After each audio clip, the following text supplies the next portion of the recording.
La vieillesse. Quelle est la solution à la vieillesse? Maintenant, on est en train de faire des recherches par les scientifiques pour introduire certaines histoires dans l'école, un programme dans l'école, pour que l'homme puisse vivre 500 ans. Vous serez comment d'abord? D'abord à 90 ans. Il y a des facultés que vous n'avez plus. Vous serez quoi? Vous serez utile à quoi? Vous serez utile à quoi? Rien du tout. Alors j'ai dit, la rédemption est la réponse. Nous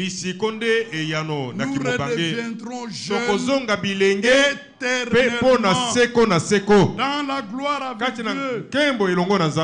Est-ce que vous comprenez? Un corps immortel qui ne fait plus vieillir, la vie éternelle, la gloire éternelle,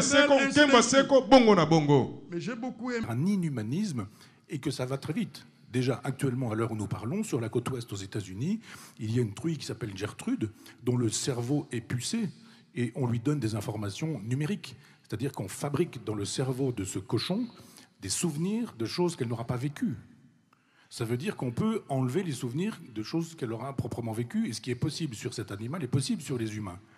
Quelle force spirituelle s'opposera à ça? Alors, seule une force spirituelle le pourrait, il n'y en a pas. Moi, je pense que la vraie crainte, elle est là. Alors, Michel nous dit que c'est foutu. Aujourd'hui, il y a un groupe de gens qu'on appelle les transhumanistes. Ils promettent aux gens une vie éternelle dans cette chair-ci, dans ce corps de péché. Moi, une telle vie éternelle, je n'en veux pas. Parce que vivre éternellement dans ce corps, je n'en veux pas. Parce que déjà, lorsque vous atteignez ne fût-ce que 50 ans, vous commencez à ressentir le poids de l'âge. Vous avez les problèmes des yeux, les problèmes de l'estomac, les problèmes de pieds. Alors vivre 200 ans, 500 ans, 300 ans dans ces corps, dans cette réalité, personnellement, je n'en veux pas. Et je pense que c'est la vie de tout enfant de Dieu. Parce que, vous savez, si Dieu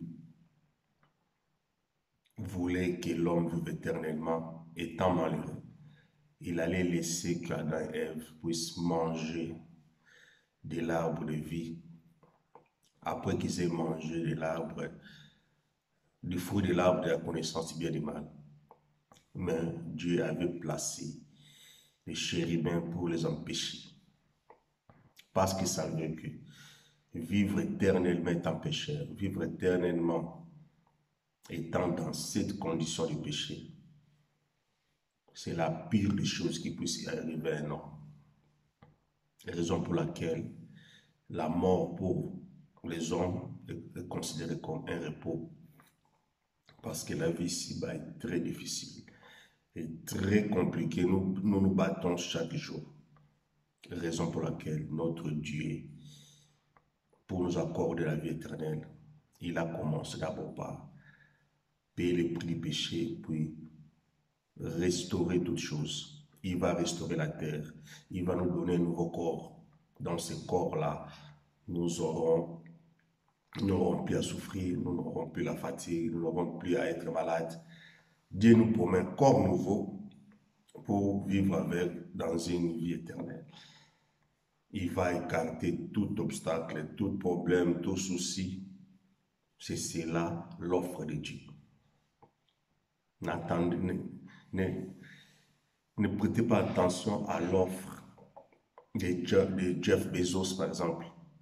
Lui aussi, il est en train, au travers de leur courant philosophique, des transhumanistes, ils sont en train de préparer aux gens une vie éternelle, soi-disant, dans cette chair.